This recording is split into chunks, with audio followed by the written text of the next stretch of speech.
I married my childhood sweetheart Beckett, and in the second month of our marriage, my twin sister, who had been in a vegetative state due to a car accident, woke up. That day, Beckett sat in the study all day, staring at a photo of my sister. When my sister woke up and learned that Beckett had married me, she silently shed tears all day. Caught in the middle, I became the biggest obstacle between them. Everyone was pressuring me to divorce Beckett and return him to my sister, but I found out I was pregnant at this very moment. My sister's heart was shattered. Disregarding all objections, she married a man from far away, and a year later died in childbirth on a hospital bed. My entire family blamed me, and when I fell into the river in a daze, Beckett, his face full of hatred, told me to join my sister in death. Yet at the very moment I was about to die, he grabbed my hand and desperately pulled me back up. He said he didn't actually hate me, he just couldn't accept the fact that my sister was gone. He also said that if there were a next life, he hoped I would never marry him. I closed my eyes in pain, and when I opened them again, I found myself back on the day my parents forced me to marry Beckett in my sister's place. Look how beautiful this wedding dress is. If Esme hadn't had that accident, she could have worn it and married Beckett as she wished. My mother stroked the custom-made wedding dress before her, her eyes reddening as her voice gradually choked with emotion. My dad sighed upon hearing this. I'm also heartbroken about Esme, but please don't say such things again. In just a few days, Iris will be marrying Beckett. If you say too much, Iris will be upset. He meant for my mom to stop talking nonsense, but she wouldn't listen to any of it. She tearfully accused my father. Others might not know, but how could you not? Iris is nothing but a jinx. Esme's accident was all her fault. She's never been as sensible as Esme since childhood, and now she's even jealous of Esme's good marriage. With Esme lying in the hospital, she probably can't hide her joy at finally getting to marry Beckett. I stood outside the door, hearing the familiar voices inside, and finally came back to my senses. I had actually been reborn at this exact moment. In my previous life, after my sister Esme became a vegetative state due to a car accident, my mother often cursed me with reddened eyes, calling me a jinx. She said I was a bad seed from the womb, absorbing too much nutrition and causing Esme to be frail and sickly from childhood. Esme was finally about to marry the love of her life, but I ruined it again and stole her future brother-in-law. No matter how many times I explained to her, insisting that I had no intention of marrying Beckett, she refused to believe me. She warned me not to get near Beckett, praying every day for Esme to wake up and marry him. But Esme remained unconscious for 2 months with no signs of waking. Eventually, even the doctor said the chances of her waking up were extremely slim. When my mother heard this, she completely broke down and hurled a teacup at my head, screaming hoarsely, "Why is it your sister lying here instead of you?" Overcome with rage, she even lunged at me to slap me as she spoke. At the critical moment, however, my father suddenly reached out to stop her. Just as I was feeling surprised, I heard my father say in a low voice, "The wedding date is approaching. Esme has already had an accident. If you enter Iris as well, who will marry into the family?" My heart instantly turned cold, and my throat filled with the taste of bitterness. The rare time they helped me was only because I had value.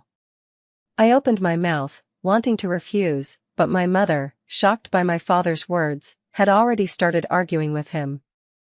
The two argued fiercely until, in the end, my mother gritted her teeth and agreed to my father's idea. Neither of them asked whether I was willing to marry in Esme's place. The wedding dress arrived at our home today, yet my mother persisted in cursing me stubbornly. Staring at the bedroom door before me, I reached out and pushed it open without hesitation. "I've said it before, I don't like Beckett. It was you who forced me to marry him in my sister's place." My tone was flat. At my words, my mother froze briefly before rising to her feet in fury. "We forced you to marry Beckett? Iris, don't flatter yourself. If you hadn't jinxed your sister into the hospital, such good fortune would never have fallen to you." My father didn't approve of my mother speaking such harsh words, but he was even more displeased with my attitude. With a darkened expression, he looked at me reproachfully. "Iris, what nonsense about replacement? Our marriage arrangement with Beckett was settled long ago. Whether it's you or your sister, both of you have the obligation to fulfill this engagement. Just as I expected. In my past life, I had clearly stated that I didn't like Beckett, but my mother simply wouldn't believe me. My father, afraid that I might refuse to marry, used the word obligation to pressure me. Actually, in wealthy families, it's quite normal to fulfill duties for the sake of the family, including arranged marriages. The problem, however, lies in my parents' favoritism toward Esme. Esme had been coddled and cherished by them since childhood. In their eyes, the hope of Esme waking up was too slim.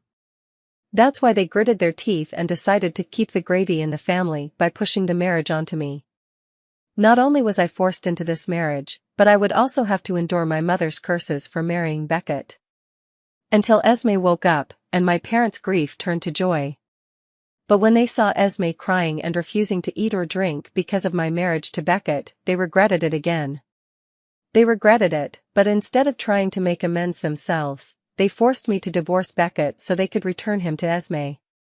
Later, when I found out I was pregnant and Beckett's parents told me to rest and take care of the baby, my mother privately confronted me to interrogate me. "You clearly know your sister likes Beckett. Now that she's awake, why don't you abort the child and give Beckett back to her? You jinx, do you really want to see your sister suffer for the rest of her life?" At that time, I tearfully called my father, asking him to talk some sense into my mother. After all, it was they who had forced me to fulfill my duty in the first place. But after a 2-second silence on the other end of the line, my father sighed and finally said, "Iris, just give Beckett back to your sister. Your sister's health has always been fragile, and it's rare for her to fall for someone.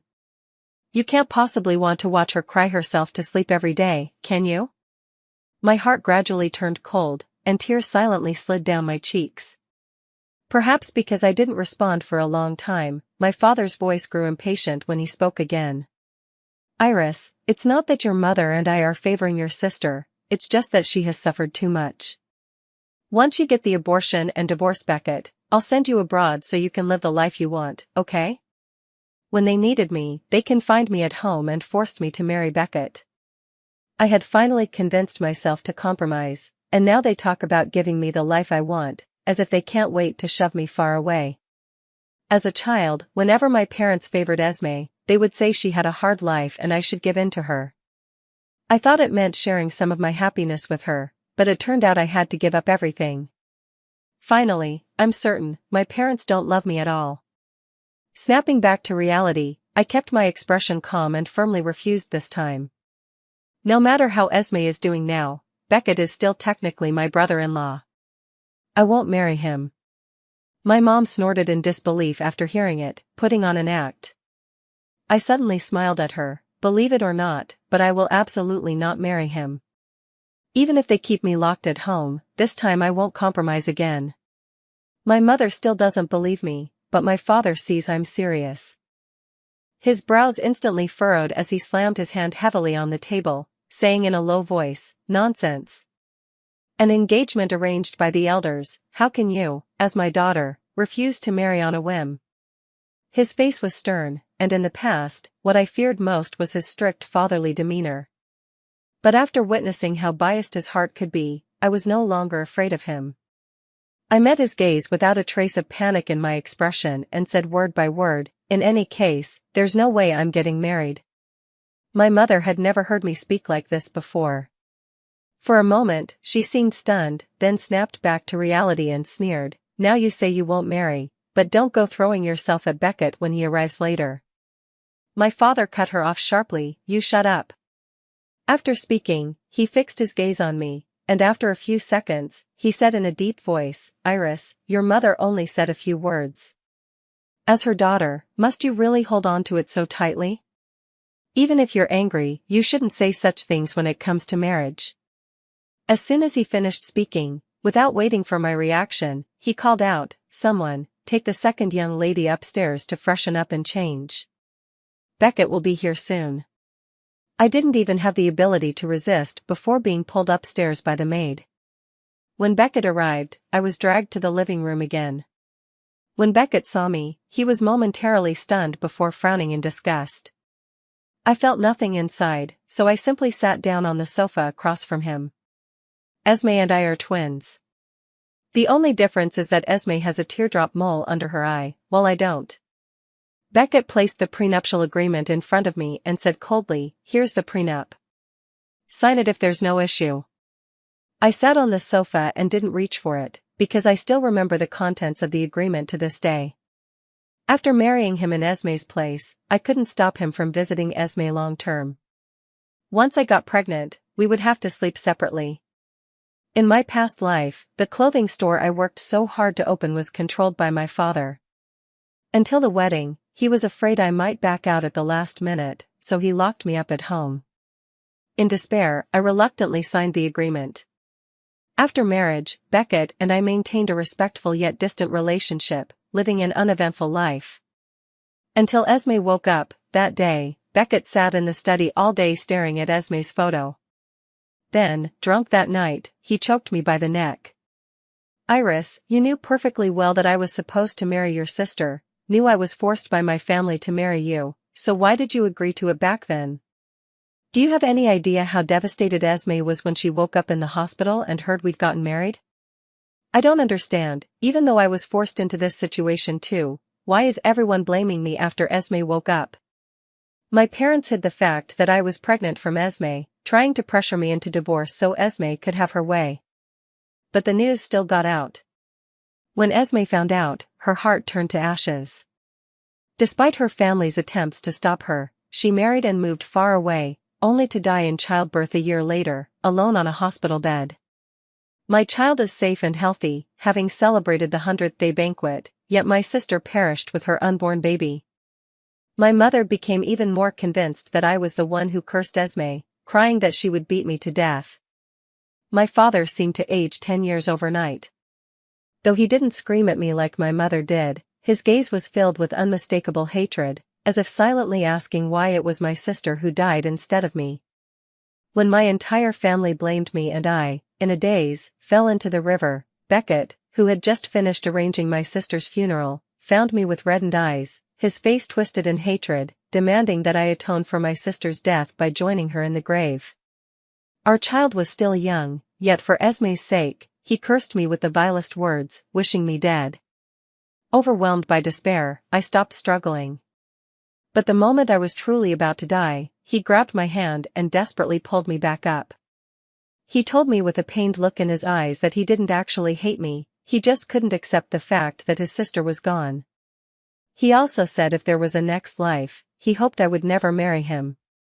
But honestly, he didn't need to tell me any of this. Because marrying him is something I deeply regret too. Now that I've been given a second chance, I refuse to repeat the same mistake. I'd be more than happy to let him be with his sister. Beckett, take the prenup back. I won't marry you. I looked up at him, my gaze steady. Beckett seemed taken aback by my words, casting me a surprised glance. A couple of days ago, my mother had tearfully told him that I had always been jealous of my sister's good engagement, and now that I could marry him in her place, I must be overjoyed. This made him detest me. Even though he agreed to the marriage under family pressure, he refused to show me any kindness. But today, upon meeting, the situation seemed quite different from what she had described. Without waiting for Beckett to respond, I continued, I know that my brother-in-law, like me, was forced into this by our families. Although my sister is still in the hospital, there's still a chance she might wake up. She certainly wouldn't want to find out you married me when she comes to. Beckett was silent for a moment, then lowered his eyes and said with visible pain, of course I don't want Esme to be upset. But it's been 2 months already, and she still hasn't woken up. Even the doctors say the chances of her waking are slim. I really don't dare to hold on to hope anymore. He finished speaking and looked up at me. Our families will be collaborating in the future, so the engagement cannot be cancelled. Even if we have to wait for Esme to wake up, we still need to look ahead. After saying this, Beckett pushed the prenuptial agreement closer to me. I frowned. Although I knew Beckett was unaware that Esme would wake up in 3 months, I still felt an instinctive sense of disgust. He was the first to compromise and agree to marry me. Now that I've clearly expressed my unwillingness and given him the chance to be with Esme, he's urging me to agree to the marriage. This proves that Beckett didn't leave himself even the slightest room for regret. So why did he blame all the mistakes on me when he was overwhelmed with remorse 3 months later? I frowned at him, my tone turning cold. You're willing to give up on my sister and move forward, but I refuse to marry you because I don't like you at all. Beckett comes from a good family and is handsome enough, precisely why my mother had always warned me to stay away from him. She was afraid I might actually develop feelings for him, but the truth is, I never liked him in the slightest. Now that I've realized Beckett's selfish nature, I want even less to have any further contact with him in the future. It was probably the first time Beckett had heard someone reject him so decisively, and his expression became visibly unsettled. He said with a darkened expression, "It's an arranged marriage. Whether we like it or not is secondary." Just as I was about to mock him, my father's voice rang out from the corner of the staircase. Beckett is right. An arranged marriage is all for the mutual benefit of both families. After speaking, my father shifted his gaze to me, his eyes carrying a strong warning. These two people, who would come to deeply regret their decisions in the future, were now pressuring me into marriage. How ironic. Seeing my cold expression, Beckett even tried to reassure me, "Iris, after marrying me, you can continue running your clothing store and live the life you want." His words sounded pleasant, but all of it was based on the assumption that Esme wouldn't wake up. The moment she did, they would immediately regret it and show their selfish true colors. Disgusted, I frowned and couldn't help but stand up. Big sister has only been in a coma for 2 months, yet you're already in such a hurry to marry me off. It seems your love for her isn't that strong after all.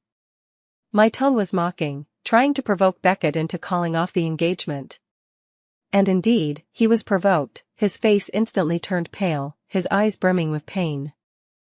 But soon, he forced himself to regain his composure and said guiltily, "In this regard, I really owe Esme an apology, but for the sake of our family's cooperation, I had no other choice."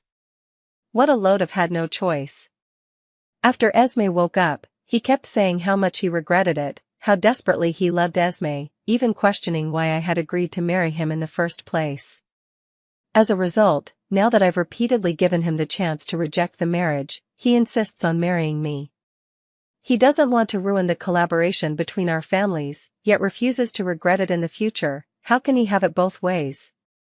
Anger simmered in my chest, and I retorted bluntly, "Then suffer alone if you must.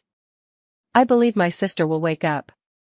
With those words, I tore up the prenuptial agreement on the table and threw the pieces into the trash, then marched upstairs, ignoring the warning in my father's eyes. "Iris, come back here.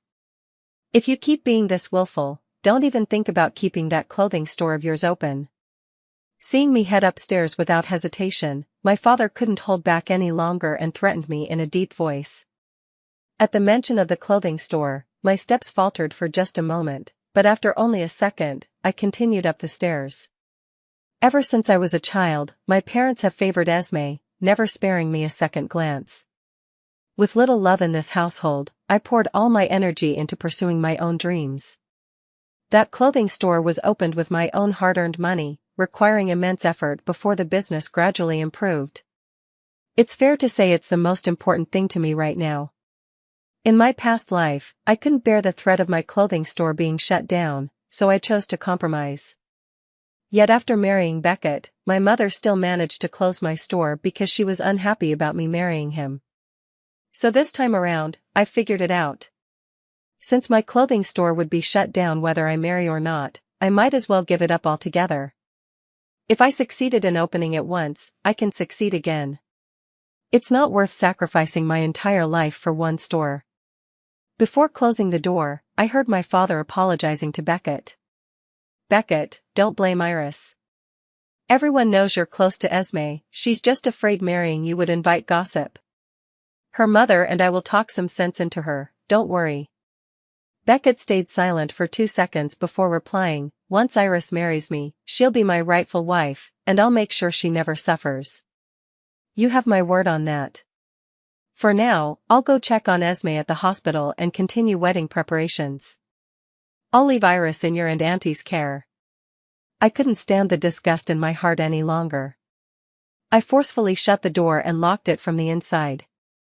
When my mom came back and heard that I had refused to marry Beckett to his face, she banged on my door angrily, her voice full of fury. "Iris, you stupid girl. Open this door right now. You went and blabbered nonsense in front of Beckett, embarrassing our entire family. You better go tell him you're willing to marry him right now. Do you hear me?" Sitting on the edge of the bed while gathering my documents, I no longer held back and snapped back at her upon hearing her orders again. "You really have a short memory for someone so noble. Just a while ago, you were warning me not to harbor any wild fantasies, terrified I might steal my future brother-in-law. Now you can't wait to marry me off to him. What's the matter? Afraid Beckett might fall for someone else while Esme is in a coma, so you're rushing to have me, her own sister, keep the spot warm?" Upon hearing this, my mother banged on the door even louder. "Iris, what nonsense are you spouting?" She was furious, but I knew that was exactly what she was thinking. In my past life, after Esme died, I once overheard my mother crying to my father, saying, if only I'd known how selfish that wretched Iris was, I never would have agreed to let her marry Beckett. She used her pregnancy to tie him down and drove my Esme to her death. She was filled with grief and indignation, saying so much. Only then did I realize that my father wanted me to marry Beckett for the sake of the collaboration between our families, while my mother was paving the way for her beloved eldest daughter. In her heart, as long as there was even the slightest hope that her daughter would wake up, Beckett couldn't fall in love with anyone else. That's why, after a fierce argument with my father, she agreed to let me marry him. If my sister never woke up, Beckett would yearn for her for the rest of his life.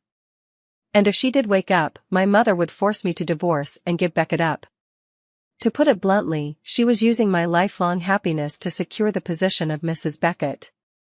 For the first time, I realized just how far her love for my sister could go. I sneered mockingly, finished packing my things, and replied to her, "Then I guessed wrong. You don't need to test me anymore. Don't worry, I will absolutely not marry Beckett." Seeing that I was serious, my mother's voice grew frantic. "How can you not marry? If you don't, then, what about the collaboration between our families?"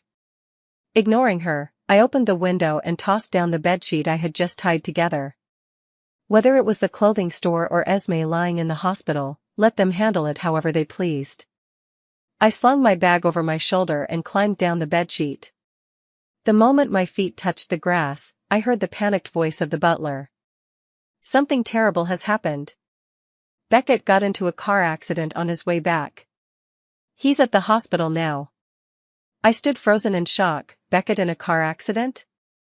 I remembered the events of my previous life vividly, and this had definitely never happened. My parents rushed out upon hearing the news and immediately asked the driver to take them to the hospital. Hiding behind the wall, I waited until they left. Shoving aside my confusion, I quickly ran out of the villa. I bought a new phone and, with the help of friends I reconnected with, rented a place. My visa was hidden, so I had to get it reissued first. Until then, I couldn't leave. Only after moving into the rental did I slowly begin to relax.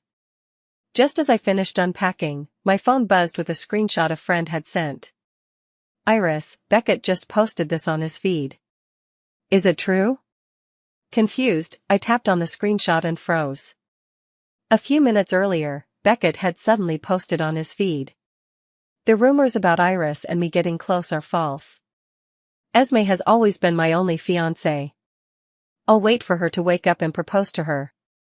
The fact that someone who was trying to persuade me to marry him just hours ago could change his tune so quickly could only mean one thing: Beckett had also been reborn. In the previous life, Beckett couldn't be with Esme and regretted it deeply. So after being reborn, the first thing he did was to distance himself from me and declare his intention to wait for Esme to wake up. Looking at this screenshot, I smiled. Since Beckett has made it clear that he wants to wait for Esme, does that mean my mom will stop targeting my clothing store? When in danger, I naturally couldn't care less about the clothing store I had worked so hard to open. But now that there's a chance to save the shop, I'm definitely going to try. My mind began to race, and I quickly contacted my friends. As for the news of Beckett marrying Esme, I was pleased to see it happen. But my father wasn't willing. He tracked down my new number and called me. "Iris, I don't care where you are right now, but come to the hospital immediately and convince Beckett to go back, then figure out how to make him marry you instead." I didn't expect it to be him calling. Just as I was about to hang up, I heard my mother scolding my father on the other end.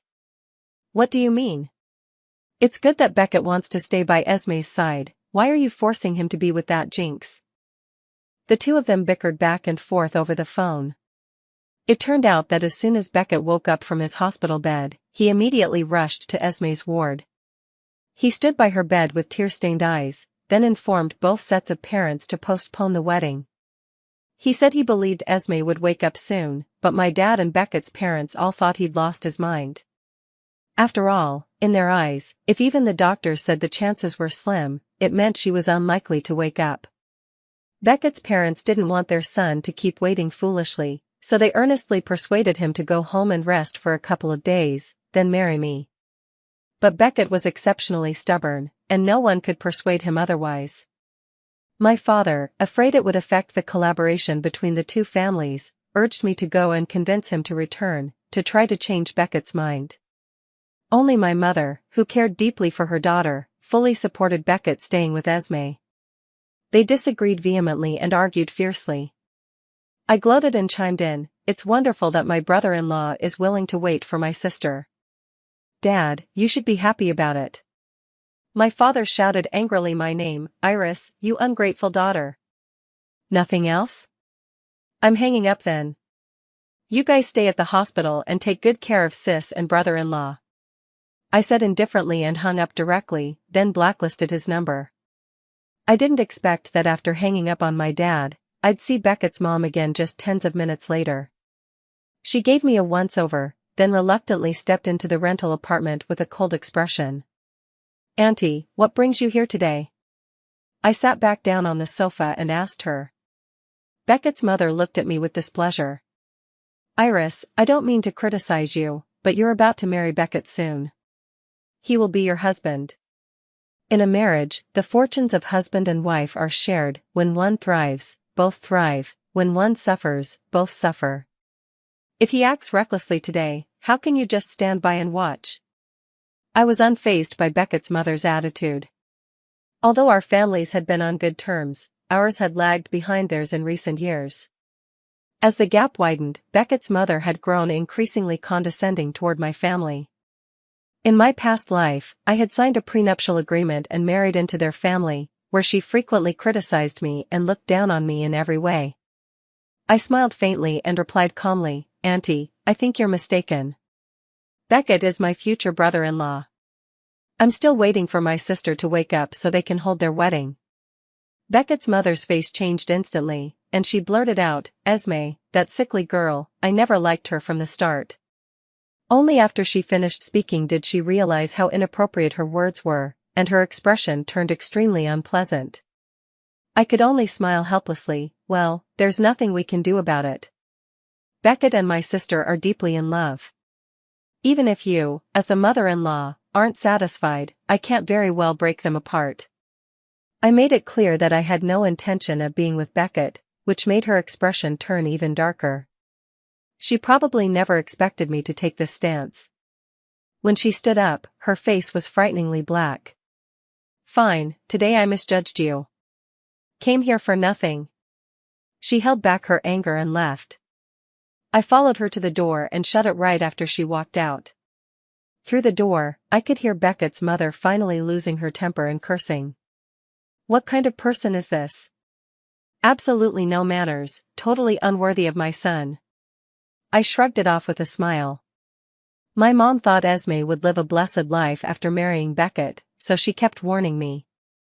But she didn't consider her. With Beckett's mother's attitude that no one was ever good enough for her son, how could Esme possibly fare well after entering their family? I shook my head, dismissing the thought, and focused on finishing my tasks. Perhaps knowing Esme would wake up soon, Beckett had been staying at the hospital all this time, taking care of her with unwavering devotion. His mother repeatedly urged him to give up. When Beckett refused to listen, she even threatened to cut ties with him in frustration. Yet Beckett remained firm in his decision. He simply said, "Mom, I've walked through death's door and come out the other side. I've made up my mind, I won't compromise again." His mother was so angry she ended up in the hospital that very day. When she woke up and saw Beckett still holding the same stance, she smashed everything she could get her hands on in the hospital room. Even my dad was furious and anxious, stepping in personally to persuade him.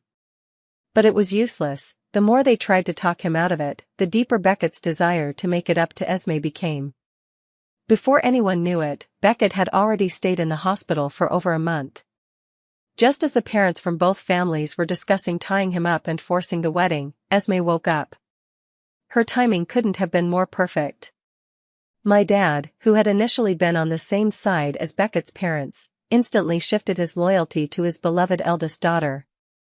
Beckett's mother disapproved of her son's intention to marry the frail girl, but that day, reporters caught wind of the news and published an article about it. Everyone outside was praising Beckett for his devotion. Backing out of the wedding at such a time would undoubtedly bring negative repercussions. Reluctantly, Beckett's mother had no choice but to agree. When I heard the news that the two would soon hold their wedding, I finally felt at ease. This time, when my mother messaged me to go to the hospital, I didn't refuse again. I took a taxi to the hospital, and as soon as I approached the ward door, I saw Beckett. He was peeling fruit for Esme, his gaze full of adoration as he looked at her. The hospital room was quiet, and Esme was the first to notice me. She waved at me, "Iris, you're here, come on in." Beckett's hand, which was peeling a fruit, visibly paused for a moment before he continued without looking up. Although he quickly regained his composure, Esme still noticed. A flicker of dissatisfaction flashed in her eyes. Though she was still smiling when she looked at me, there was clear hostility in her gaze. I wasn't the least bit surprised. Esme and I are twins. Outsiders assume we must be extremely close, but the truth is quite the opposite.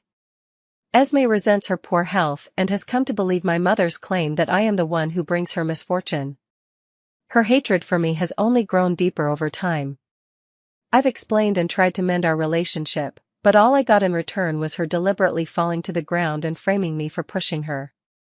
Every time I was grounded by my parents, she would flash that gleeful smile. After many times, I knew there could never be the sisterly bond between us like in other families. "I heard Mom and Dad almost forced you to marry Beckett a while back?" She smiled and asked, as if it were just a casual question. But I knew she cared deeply about the matter, so I replied, "Yes, it did happen, but both my brother-in-law and I refused." Hearing how I addressed her, the hostility in Esme's eyes instantly diminished. Beckett, however, seemed uncomfortable and frowned slightly. He didn't say anything but followed me out when I left the ward. "Iris, I know, you've also come back. Only now do I realize you were forced back then too. I'm sorry." His tone was remorseful, but I found it hypocritical. To achieve his goals, he had ignored my refusal and pressured me into marrying him alongside my father. Now that he regrets it, he suddenly pretends to understand my grievances. It's just disgusting. I turned to look at him, my tone distant. "No need to apologize. Everything is back on track now. I wish you and my sister a lifetime of happiness together, with unwavering love." I thought Beckett would be pleased to hear me say this. Instead, he gave me a complicated look, remaining silent for a long time before finally uttering a low "ahm-hum." I instinctively disliked the ambiguous expression he directed at me. As soon as he responded, I left without hesitation. Esme recovered in the hospital for a while before being discharged. Within days of her discharge, our parents hastily arranged a wedding for her and Beckett, calling his parents in to hold the ceremony. Seeing Esme marrying Beckett with a blissful expression, my mom burst into tears of joy and stopped targeting me as she had before. Seizing the opportunity, I partnered with a friend to expand our clothing store to another city, ensuring my father could no longer use it to threaten me. I also successfully moved away, distancing myself from both families. I thought everything had settled, and their affairs would no longer concern me. But one night, I suddenly received a call from Esme. Her tone was full of resentment as she gritted her teeth and accused me. "Iris, you wretched bitch. What kind of spell have you cast on Beckett? Even in his dreams, he calls out your name. You ruined my health since childhood, and now you're trying to steal my man too?" She was speaking more and more offensively. Frowning, I muttered weirdo and hung up the next second. As for Esme saying Beckett called my name, I figured she must have misheard. In my past life, I was married to Beckett for over a year, and he often stared at my sister's photos in a daze. He frequently called out Esme's name in his sleep. Beckett might be selfish, but he had finally married the person he'd longed for all this time. How could he possibly be playing games within just a few months? Thinking this way, I unexpectedly ran into Beckett, whom I hadn't seen in a long time, downstairs the next day. Spotting me descending the stairs, he flashed me a smile. "Long time no see. Aren't you going to invite me up?" I gazed at him calmly, the memory of him choking me and cursing in the previous life still vivid in my mind. I didn't believe we were on terms to sit down and chat idly. Beckett felt uncomfortable under my gaze. Seeing him remain silent, I asked directly, "So, what brings you here?" Noticing the detachment in my attitude, a flicker of hurt flashed through Beckett's eyes. "About the past, I was wrong to treat you that way, but having grown up together, surely we can find a place to talk." He gave a bitter smile, and at once, I sensed something was off. Recalling Esme's phone call last night, I immediately frowned. "Beckett, last time you regretted not being with your sister. Now that you've married her, do you regret it again?" The word again carried an especially sharp sarcasm. Beckett's face gradually paled, and he looked at me with regret in his eyes. "Iris, I thought I deeply loved Esme, but after getting married, I realized I didn't love her that much. Beckett didn't know how to continue. In his previous life, after marrying Iris, he didn't return home often, but every time he did, the house was always meticulously organized and warm. Back then, he didn't pay much attention to it. After being reborn and successfully marrying Esme as he wished, he naturally assumed the home would be the same. But it was completely different. Esme had been frail since childhood, always carrying a faint medicinal scent.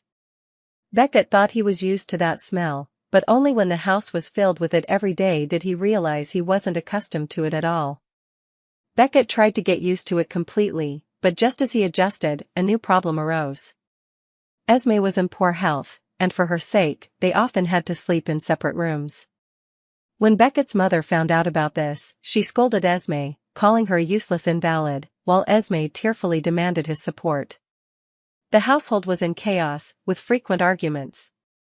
At first, Beckett would sympathetically side with Esme, but as time passed, he grew weary of watching her stubbornly argue with his mother. He felt weary and lost, no longer knowing why he had gone to such lengths to marry Esme in the first place.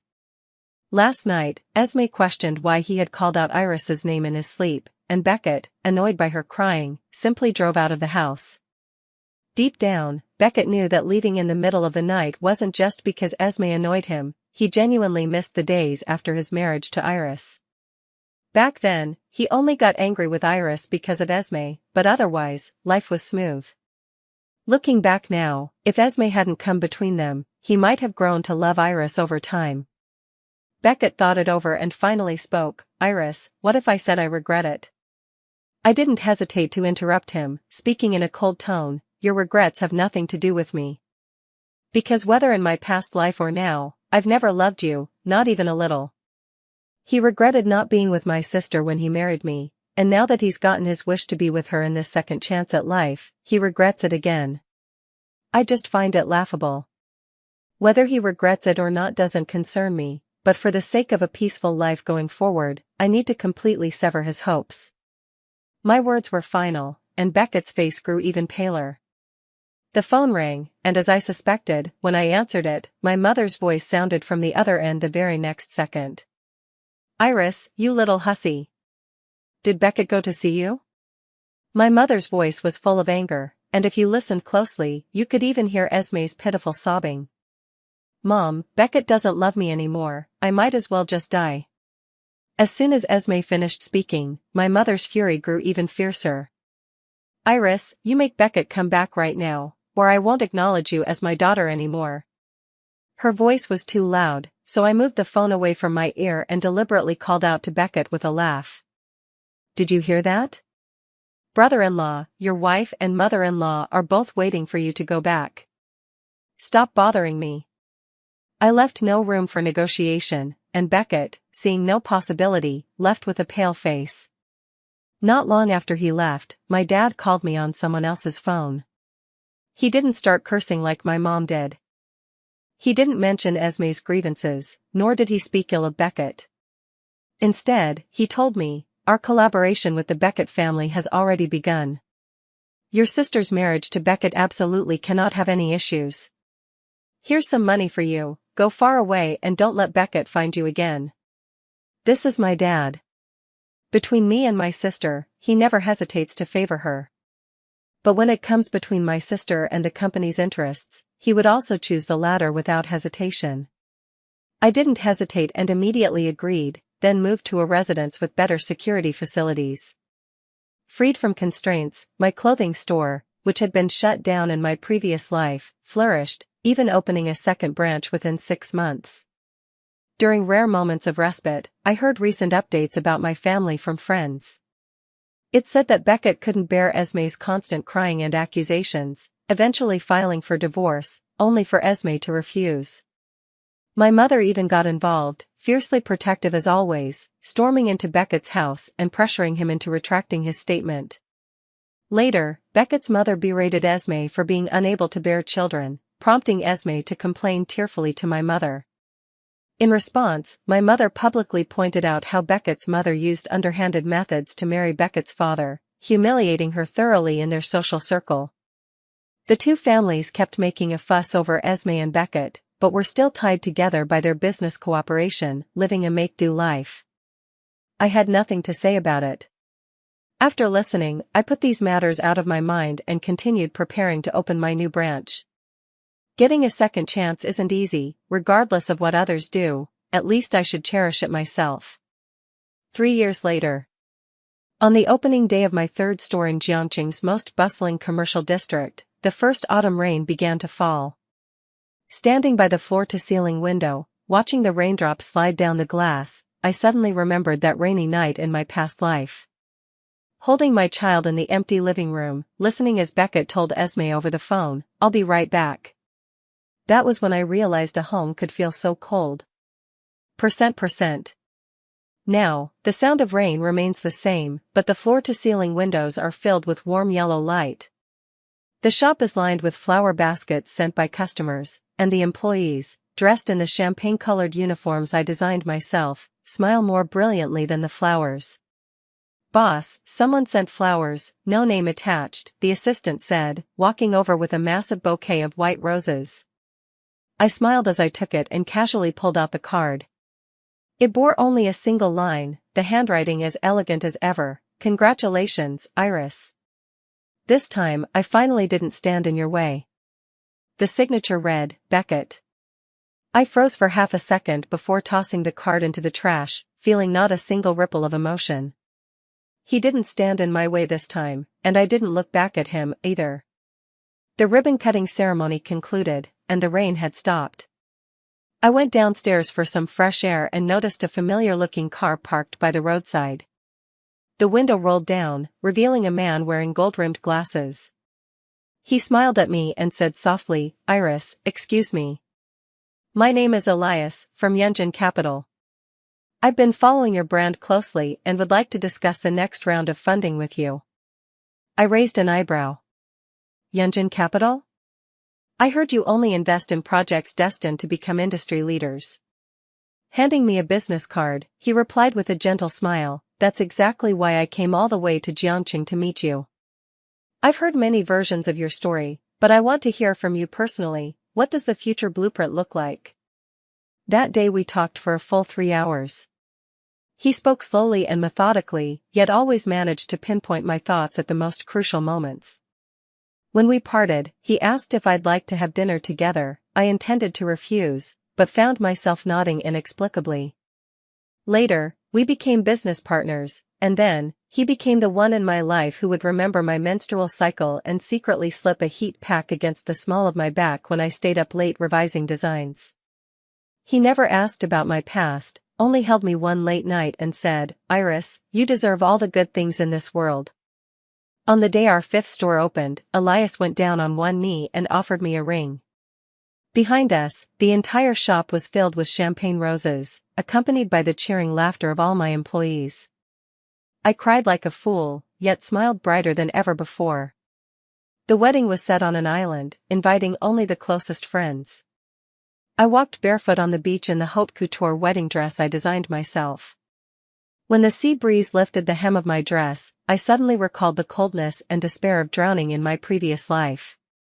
It turns out that people can truly escape death and then be cherished in another's palms, living a completely different life. During the ring exchange, Elias leaned down to kiss me, whispering so quietly that only I could hear, "Iris, let's spend the rest of our lives together."